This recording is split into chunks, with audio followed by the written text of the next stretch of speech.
이 시간 우리에게 주신 하나님 말씀 구약성경 역대하 36장 17절부터 마지막 절 23절까지입니다.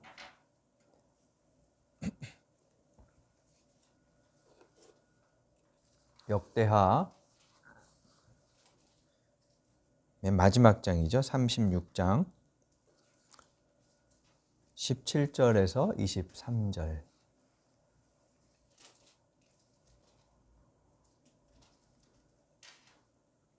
한 절씩 말씀을 교독하겠습니다. 하나님께서 바빌로니아의 왕을 불러다가 자신의 백성을 치게 하셨다. 그래서 그 왕은 유다의 젊은이들을 닥치는 대로 칼로 쳐 죽였다. 심지어는 성전 안에서도 그러한 살육을 삼가지 않았다. 그 왕은 잔인하였다. 젊은이나 늙은이, 여자나 남자, 병약한 사람이라 건강한 사람을 가리지 않았다. 하나님은 이렇게 자신의 백성을 그 왕의 손에 넘기셨다. 하나님의 성전 안에 있는 크고 작은 기구와 주님의 성전 안에 있는 보물과 왕과 신하들이 가지고 있는 보물을 모두 조성 바빌론으로 가져갔다. 그 왕은 또 하나님의 성전을 불사르고 예루살렘 성벽을 헐고 궁궐들을 다 불사르고 값진 그릇들을 다 부수어 버렸다. 그는 또 칼에 맞아 죽지 않고 살아남은 자들은 바빌로니아로 데려가서 왕과 왕자들의 노예로 잡았다. 그들은 페르시아 제국이 일어서기까지 거기서 노예 생활을 하였다. 그리하여 주님께서 예레미야를 시켜서 땅이 70년 동안 황폐하게 되어 그동안 누리지 못한 안식을 다 누리게 될 것이다 하신 말씀이 이루어졌다. 페르시아의 고레스 왕이 왕위에 오른 첫 해에 주님께서는 예레미야를 시켜서 하신 말씀을 이루시려고 페르시아의 고레스 왕의 마음을 움직이셨다. 고레스는 온 나라에 명령을 내리고 그것을 다음과 같이 조서로 써서 보냈다. 함께 읽겠습니다. 페르시아의 고레스 왕은 다음과 같이 선포한다. 주 하늘의 하나님께서 나에게 이 땅 위에 모든 나라를 주셔서 다스리게 하시고 유다의 예루살렘에 그의 성전을 지으라고 명하셨다. 이 나라 사람 가운데 하나님을 섬기는 모든 백성에게 하나님께서 함께 계시기를 빈다. 그들을 모두 올라가게 하여라. 아멘. 오늘 유연하고 넓게 그리고 깊게라는 제목으로 우리 하나님 말씀을 함께 보겠습니다. 지난해 12월 중순까지 우리 구약 역사서 읽기 열왕기 하까지 마쳤습니다. 오늘부터 다시 시작을 하려고 합니다. 열왕기 하를 이제 잠시 좀 다시 기억을 더듬어 보시면 마지막 부분을 보면 수도 예루살렘이 바빌로니아에 의해서 기원전 587년에 파괴되었죠. 그리고 그 직전에 한 10년쯤 전에 19번째 그러니까 끝에서 두 번째 왕이었던 여호야긴이 왕이 된 지 3개월 만에 포로로 끌려가서 바빌로니아에서 살게 됩니다. 그러다가 그 왕이 끌려간 지 37년 만인 기원전 560년에 복권되었다는 이야기를 하면서 열왕기 하가 끝이 나요. 그러니까 멸망이라는 비극적인 소식을 전하면서 한편 희망이 아직 사라지지는 않았다 하는 약간의 단초를 제시하고 있습니다. 그 희망이 꽃피운 것은 여호야긴이 복권되고 20년쯤 지난 후였습니다. 오늘 본문은 열왕기 하의 반복입니다. 역대하는 열왕기 하의 반복인데 17절부터 읽은 부분을 보면 예루살렘이 파괴되는 상황을 보다 좀 더 잔인하고 리얼하게 그렇게 이제 묘사하고 있죠. 그 바빌로니아가 20절에 보면 페르시아 제국이 일어나기까지 존재했던 것을 우리가 확인할 수 있습니다.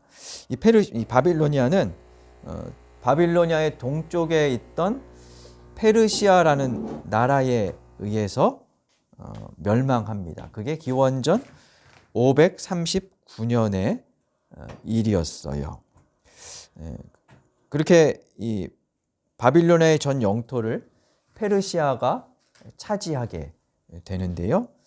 무혈 입성을 했다 그래요. 바빌로니아의 수도인 바벨론에 무혈 입성하면서 차지하게 되는데 그 페르시아의 초대 왕이 키루스 2세, 성경에는 고레스라고 그렇게 이제 기록이 되어 있어요. 우리 성경에는 지금 고레스 왕 이렇게 기록이 되어 있습니다. 이 고레스는 이전의 제국들과는 다른 식민지 통치 정책을 펼칩니다. 아시리아는 양방향 이주라는 말씀을 드렸었어요. 식민지 백성들을 서로 자기 땅에서 벗어나서 다른 땅으로 막 양쪽으로 옮겨요. 그래서 이제 혼혈을 만들고 그 반란을 이제 억제하는 그런 정책을 펼쳤죠. 반면 바벨로니아는 일방 이주 정책을 펼쳤습니다. 그건 뭐였냐면 인재들을 지도층들을 대부분 다 자기네 나라로 데리고 가요. 거기에서 친바벨로니아 사람들로 되도록 그렇게 만들므로써 역시나 지역에서 일어날 수 있는 반란을 억제하려고 했었죠. 근데 이 정책이 효과적이지 않았던 것 같아요. 그래서 이 페르시아의 고레스는 그들과 다른 정책을 펼치는데 그건 뭐였냐면 자유를 주는 거였어요. 포로로 끌려왔던 여러 민족인들을 자신들의 나라로 돌아가게 하는 것이었습니다. 그래서 각자 자신들이 살던 옛 땅에서 자신들의 문화, 종교를 유지하고 지키며 살아갈 수 있도록 허용을 했죠. 그 일환으로 이스라엘도 자신들의 땅으로 돌아갈 수 있게 되었는데요. 고레스가 발표한 정책을 우리가 고레스 칙령 이렇게 부릅니다. 왕의 그 귀한 허락. 그게 538년에 있었죠. 그래서 이제 이때 본격적으로 이스라엘의 포로 귀환이 일어나게 됐고요. 성경을 보면 포로 생활하다가 돌아온 백성은 총 3번에 걸쳐서 귀환을 하게 됩니다. 1차가 537년경, 그리고 2차는 458년경, 3차는 444년경인데요. 1차는 수룹바벨이라는 사람이 지도자였고 2차는 에스라, 3차는 느헤미야. 그게 이제 역대기 이하의 다음 책들에 이렇게 쭉 역사가 펼쳐지고 있지요. 지도는 페르시아의 영토입니다. 초록색 부분이 페르시아의 영토인데요.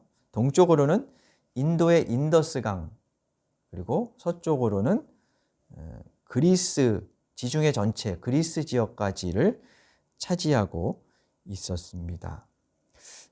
이 넓은 땅에 여러 민족이 섞여 있었기 때문에 유화 정책을 좀 펼쳤던 것 같아요. 무조건 억압하는 것으로는 다 할 수 없다. 그래서 2가지만 의무를 부과했는데 군대 징집에 응하는 것, 그리고 조세를 낼 것, 그리고 자치를 이제 허용했지요. 그 정책이 좀 효과적이었던지 페르시아는 이전 나라보다는 좀 오래 가기는 했습니다. 그래서 이 넓은 영토에 아주 소수 민족으로 유대인들이 이제 있었던 거죠. 화면을 보시면 하나의 그림이 여러분 나눠드린 거에는 없는데 영국의 대형 박물관에 보관되어 있는 그 고레스 실린더라고 부르는 그런 이제 유물입니다. 고레스 칙령이 이 이제 원통에 새겨져 있다 그래요. 길이가 한 23cm 되고 둘레는 10cm 정도 되는 그런 작은 원통 돌인데요. 겉면에 쐐기 문자로 고레스가 발표했던 여러 가지 그 칙령들이 기록되어 있어요. 이런 내용이 들어있다 그래요. 여러 민족에게 종교의 자유를 허용한다. 그리고 바벨로니아 주민들의 생계를 향상시키기 위해 노력한다. 포로로 끌려온 민족과 그들이 소유한 조각상은 본국으로 돌려보낸다. 여기 내용이었어요. 그래서 오늘 우리가 읽은 역대하 말씀에도 보면 고레스가 고국으로 돌아가도 좋다라고 말하면서 다음 책인 에스라를 보면 가지고 왔던 그 성전 기물들을 다시 돌려보내는 것을 우리가 이제 확인할 수가 있지요. 우리가 읽은 마지막 역대하 마지막 부분이 이 고레스 칙령의 내용입니다. 고레스의 정책은 사실 그 당시에 페르시아의 그 대적 국가였던 이집트나 그리스를 견제하기 위한 정치적인 조치였어요. 다시 지도를 한번 보시면 이집트가 남쪽, 그리고 그리스는 저쪽 서쪽 끝에 이제 있었죠. 이 당시에는 뭐 그리스의 아테네, 스파르타 이런 도시 국가들이 있었는데요. 그들과 페르시아가 전쟁을 벌였던 이야기들이 뭐 옛날에 예전에 영화로 나왔던 뭐그 300인가 페르시아 전쟁 뭐 이런 것들이죠. 이 세력들을 견제하기 위해서 뭐 자국이 다 할 수 없으니까 각 지역의 민족들의 총독을 파견해서 그들에게 필요한 것들을 이제 건설해주고 이제 견제하게 하는 거였어요. 그 일환으로 사실은 유대인들이 돌아가서 성전과 성벽을 재건할 수 있었죠. 근데 정치적인 조치였지만 이스라엘에게는 고레스는 은인이었을 겁니다. 그죠? 그래서 이사야 45장을 보면 고레스를 가리켜서 하나님께서 기름 부어 세운 사람이다 이렇게 칭하는 대목이 나와요. 기름 부어 세운 사람을 우리가 아는 용어로 하면 메시아. 그러니까 고레스를 그 당시에 메시아로 이스라엘 사람들을 생각했다는 그런 이야기입니다. 그렇게 돌아온 귀한 자들에 대한 기록이 열왕기하 다음 책인 역대상하, 에스라, 느헤미야입니다. 이 네 권의 책을 앞에 여호수아서부터 열왕기하까지 신명기 역사서와 구분해서 역대기 역사서 이렇게 부르는데요. 귀한 자들만 있지는 않았어요. 나라가 멸망한 다음에는 크게 세 부류로 사람들이 나누어집니다.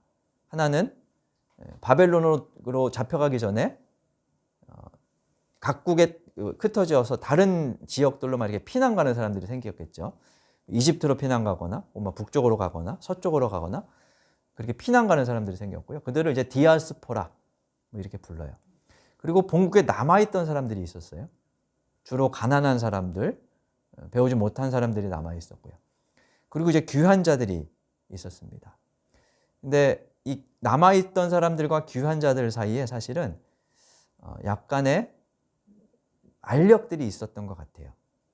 그럴 수밖에 없었을 거예요. 우리나라도 예전에 독립 후에 외국에서 이제 독립운동을 하던 사람들과 국내에 있던 사람들의 이런 좀 세력 다툼들이 있었던 걸 보면 그런 일들이 있었는데 그러니까 누가 정통 유대인이냐 이런 싸움들이 이제 벌어졌어요. 근데 누구에게 힘이 쏠리냐 하면 귀한 자들에게 힘이 쏠려요.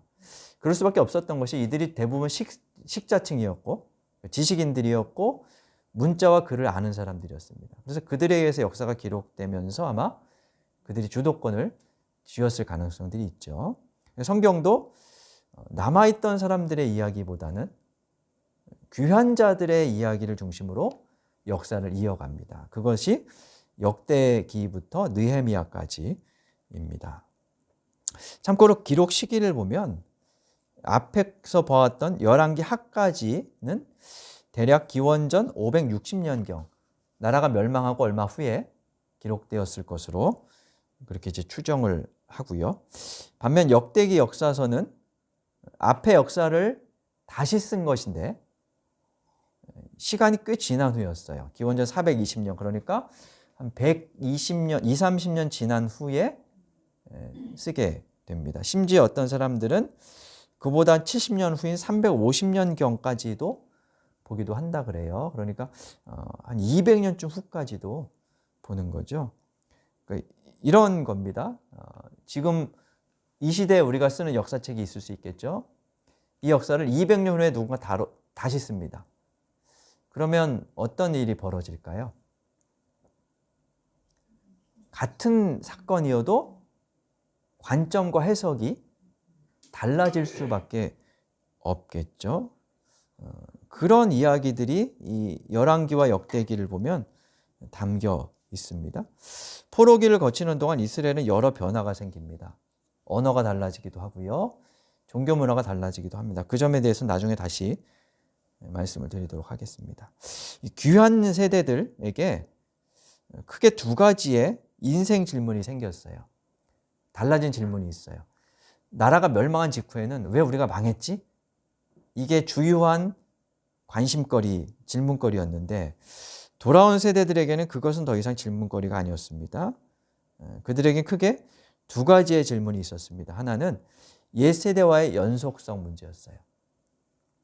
우리가 여전히 유대 민족인가? 하나님이 선택하신 당신의 백성인가? 하나님의 백성인가? 하는 그런 자기 정체성의 문제였습니다. 그리고 또 하나는 공동체를 어떻게 유지해 갈 것이냐 하는 문제였습니다.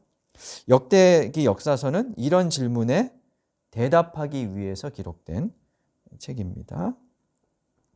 그러니까 역사를 보는 눈과 시대의 요청, 질문이 달라졌기 때문에 역대기 저자는 이런 질문에 답을 하기 위해서 새로운 관점으로 역사를 다시 쓰고 있다는 그런 이야기입니다. 첫째 질문은 옛세대와의 관계예요. 이스라엘이 1차 포로 귀환으로 끌려간 지 70년 후에 고국에 돌아왔습니다. 여러분들이 포로로 끌려갔다면 돌아올 수 있었을까요? 없었을까요? 그때까지 살아도 못 돌아올 가능성이 커요. 그죠? 10살 때 엄마 손잡고 끌려갔으면 70년이면 80세입니다. 돌아올 가능성이 희박하죠. 3살 아기가 부모의 품에 안겨서 돌아갔다면 73살 정도 되었을 겁니다. 뭐 어떻게 건강하게 자녀들의 손에 의해서 데리고 왔을 수는 있겠지만 귀환자들은 대부분 바벨론에서 태어난 2세대나 3세대였습니다. 문화 자체가 다른 곳에서 살았어요.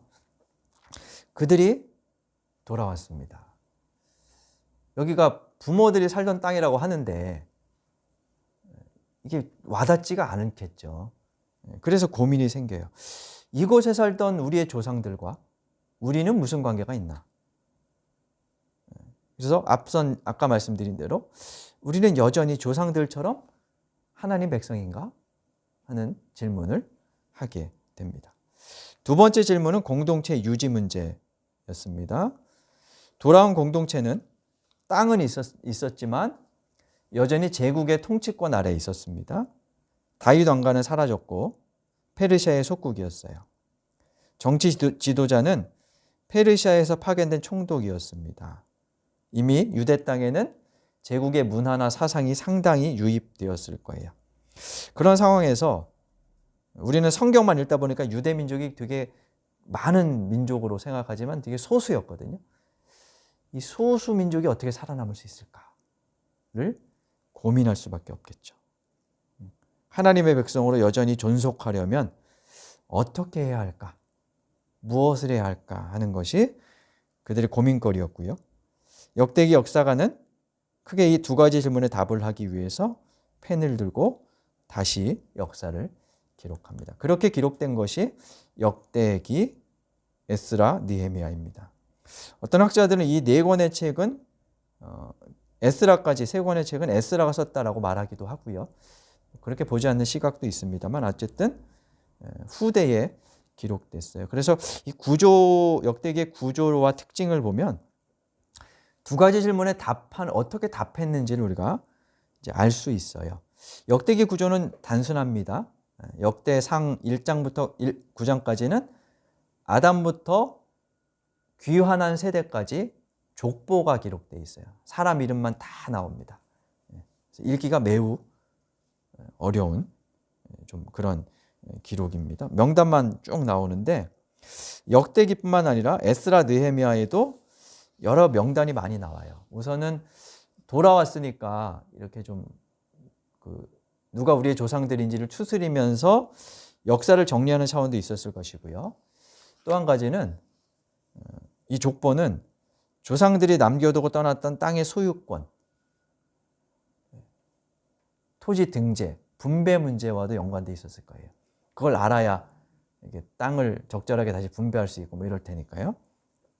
근데 무엇보다 역대기 저자가 이렇게 길게 족보를 나열한 이유는 조상들과 우리가 동떨어진 세대가 아니다는 것을 보여주고 싶었기 때문입니다. 그래서 역대상 1장 뭐 나중에 이제 시간이 되시면 오늘 말씀드린 것을 토대로 한번 읽어보시면 좋겠어요. 역대기상 1장을 보면 아담이라는 단어로 시작해서 쭉 명단이 나옵니다. 그러니까 아담으로부터 시작돼서 포로에서 돌아온 지금 우리까지 우리는 혈통적으로 한 민족이다 하는 것을 보여줍니다. 지금 세대는 과거에 이 땅에 살던 조상들과 혈통적으로 이어진 하나님의 약속을 받은 민족이다 하는 것을 보여주죠. 그리고 이 족보에는 이스라엘의 대부분 지파가 포함되어 있지만 특히 유다 지파와 베냐민 지파가 그리고 레위인 명단이 중심적으로 나옵니다. 유다와 베냐민 지파는 남유다를 구성했던 지파이기 때문에 아마 자료를 얻기 쉬웠을 거예요. 북왕국은 이미 멸망한 지 좀 몇백 년 됐으니까 남아있는 것을 찾기가 어려웠을 가능성이 좀 있고요. 어쨌든 유다와 베냐민 그리고 레위인 명단이 상당히 기록되어 있습니다. 레위인 명단이 기록된 이유는 그 뒤에서 우리가 이유를 이제 확인해 볼 수 있어요. 9장까지 족보가 쭉 나오고요. 그리고 10장에 이스라엘의 첫 번째 왕 사울이죠. 사무엘서를 보면 사울과 다윗의 그 투쟁기가 좀 길게 기록되어 있잖아요. 근데 역대상에는 사울은 그냥 등장하자마자 죽어요. 아주 매우 작은 단역으로 그렇게 나오고 나머지 10장부터 29장까지는 다윗의 통치에 관한 기록입니다. 근데 이 통치 중에서도 성전 건축을 준비하는 과정이 집중적으로 나옵니다. 그리고 역대하 1장부터 9장까지는 다윗의 아들 솔로몬의 통치가 나오는데 그도 역시 성전 건축을 시행하는 것을 중심적으로 기록하고 있어요. 그러니까 다윗과 솔로몬 둘 다 성전을 중심으로 한 역사만을 기록했다는 거예요. 그리고 이들이 저질렀던 범죄 기록이 있죠.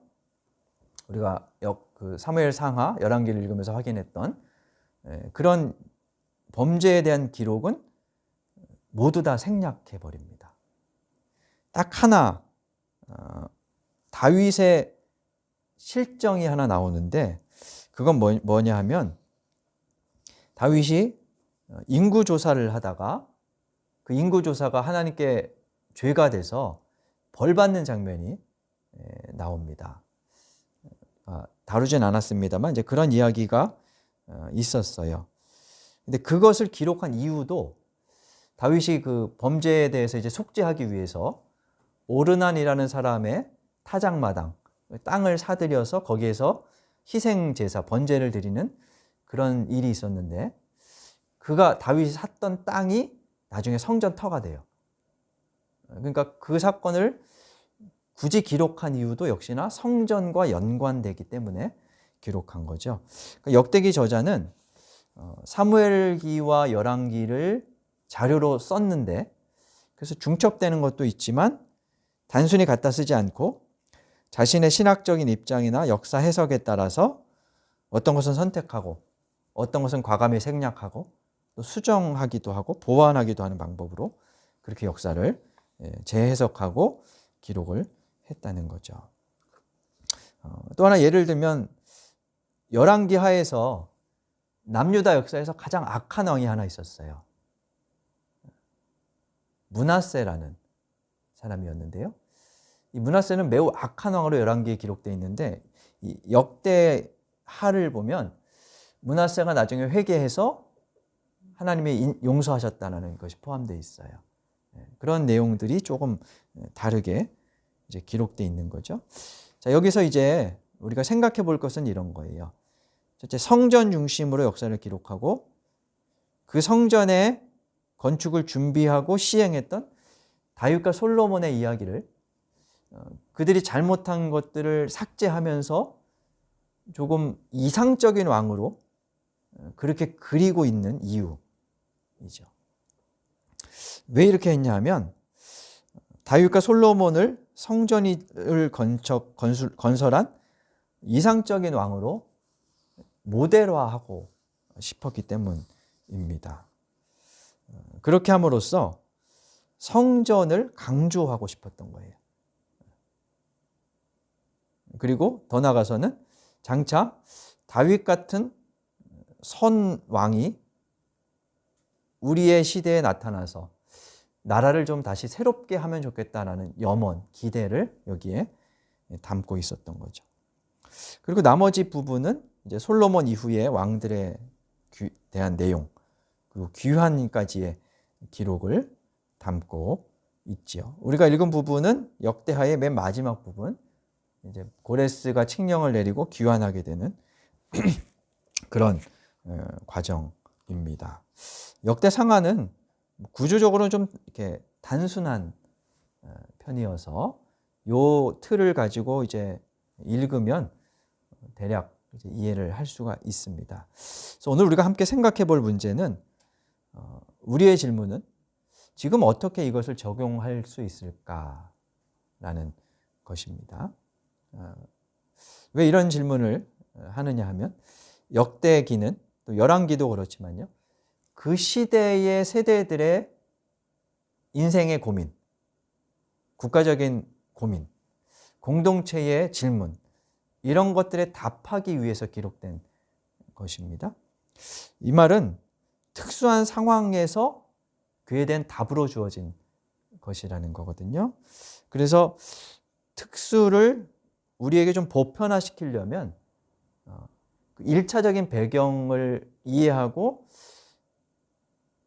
그걸 어떻게 우리가 새롭게 다시 해석할 수 있을까를 고민해 봐야 돼요. 그래서 우리의 질문이 필요한 거죠.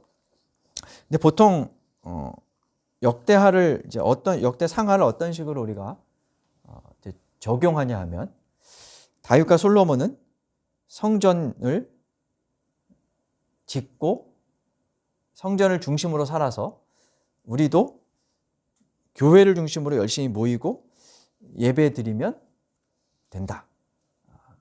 그것이 신앙의 전부이다. 그렇게 하면 하나님께서 기뻐하시고 복을 주신다. 뭐 이런 식으로 적용을 해 왔습니다. 근데 그렇게 우리의 현실로 끌어오기 전에 먼저 질문이 필요하다는 거예요. 왜 역대기 저자가 성전 건축에 관심을 가졌는가 하는 겁니다. 앞서 말씀드린 대로 이스라엘은 조상들이 살던 땅에는 돌아왔지만 나라는 없었습니다. 공동체를 존속시키기 위해서 무엇을 해야 할까 고심하던 그들은 자신들의 정체성을 지키고 존속시키기 위한 길은 정치 체제가 없는 마당에 성전을 중심으로 한 예배, 제사제도, 그리고 율법 준수에 있다고 생각을 했어요. 그래서 뒤에 나오는 에스라를 보면 율법을 굉장히 강조하고요. 느헤미야 뭐 이런 데를 보면 이방인과 혼혈 결혼을 한 모든 것을 다 금지시키고 심지어는 이미 이방 여자와 결혼해서 자녀까지 있는 마당에 강제 이혼을 시켜요. 그래서 어떤 사람들은 그만큼 율법의 준수에 철저했다. 뭐 이렇게 이제 그것을 생각하기도 하지만 저는 그거 읽을 때마다 애들은 어떡하라고 하는 생각을 자꾸 하게 돼요. 그래서 그걸 그냥 무조건 우리한테 적용할 수가 없는 거예요. 소수민족이 다른 민족과 이렇게 섞이다 보면 민족 자체가 사라지기 때문에 사실은 나온 정책이거든요. 그런 것들은. 그래서 정신은 우리가 간직하되 적용할 때는 좀 달라져야 한다는 그런 이야기이죠. 역대기 저자는 자신들의 역사를 성전 중심으로 재해석하고 지키려고 했어요. 그렇게 하면서 차츰 이스라엘의 역사는 성전을 중심으로 한 제사장들, 레위인들이 권력을 차지하게 돼요. 성전이 종교적인 중심일 뿐만 아니라 정치와 행정까지도 일부 담당하면서, 그래서 후대 역사를 보면 대제사장 자리를 돈으로 사고 파는 뭐 그런 일들도 이제 생기게 됩니다. 어떤 일이든 처음에 의도와 목적이 시간이 지나면 변질되거나 오용되거나 악용될 수 있죠. 불행하게도 그런 역사를 겪은 거예요. 그래서 예수님께서 오셔서 성전 권력에게 대항하셨던 이유가 그 성전이 가난한 자들을 억압하고 권력과 기득권의 중심이 되어서 성전 본연의 임무를 감당하지 못했기 때문이죠. 그러니까 그들은 역대기를 잘못 읽고 잘못 적용한 거예요. 지금도 그게 이어지고 있죠. 예루살렘 탈환, 시오니즘 이런 이스라엘의 사상들입니다. 우리도 이러한 오류에서 벗어날 수 없어요. 역대기 저자들은 자신들이 처한 특수한 상황에 대해서 질문하고 고민하며 현재에 맞는 답을 찾았습니다.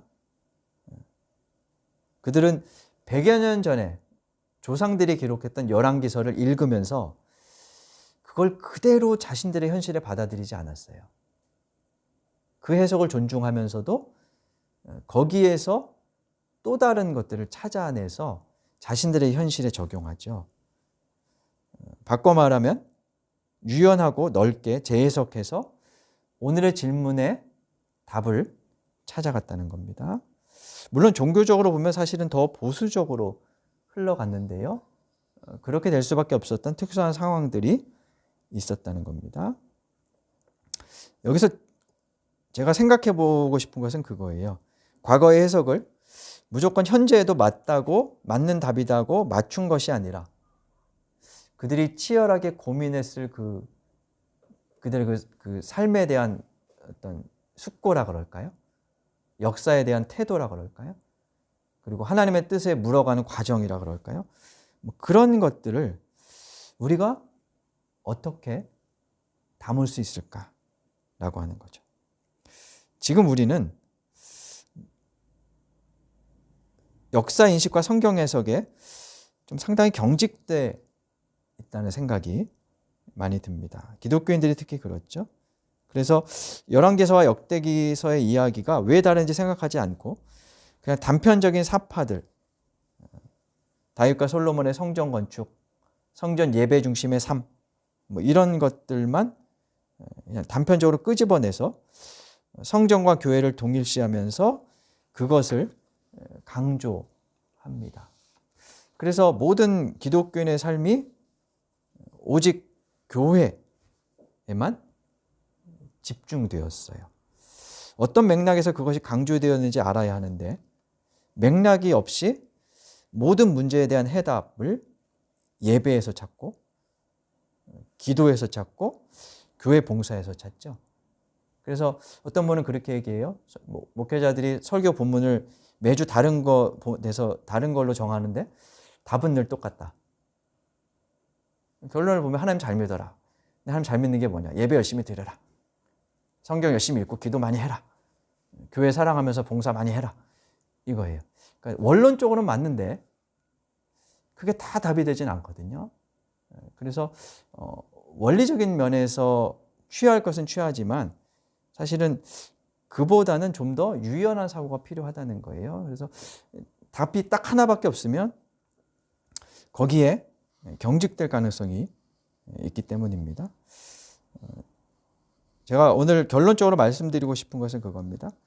우리가 성경을 정직하게 읽고 좀 유연하게 넓게 그리고 깊게 읽으면서 우리의 사고의 지평을 넓혀 가야 한다는 것입니다. 한국교회 전반적인 분위기를 보면 이미 신약에서 뒤집힌 구약의 개념들을 알지 못하거나 혹은 일부러 외면한 채 구약의 개념들을 그대로 사용하는 경우가 있어요. 대표적인 것들이 안식일, 성전, 제사장 개념 이런 것들이에요. 냉정하게 말해서 저와 같은 목회자들이 이런 것들을 끌어와서 강조하는 이유는 이게 목회와 교회 부흥에 도움이 되는 것들이기 때문이에요.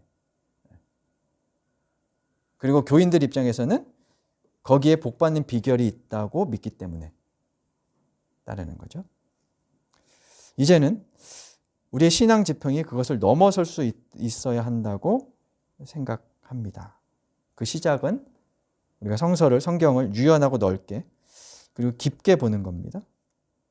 그러면서 나의 신앙적인 관습, 생각과 판단의 습관 등을 돌아보는 겁니다. 쉽지 않고 오래 걸리겠지만 그런 과정을 통해서 우리의 신앙 실천의 현장이 교회 공간에 한정되지 않고 현실 속에 있어야 하겠습니다. 올 한 해는 한 뼘이라도 우리가 더 유연하고 넓게 그리고 깊게 하나님의 뜻을 찾아갈 수 있기를 간절히 바랍니다. 우리 말씀을 기억하며 기도드리겠습니다.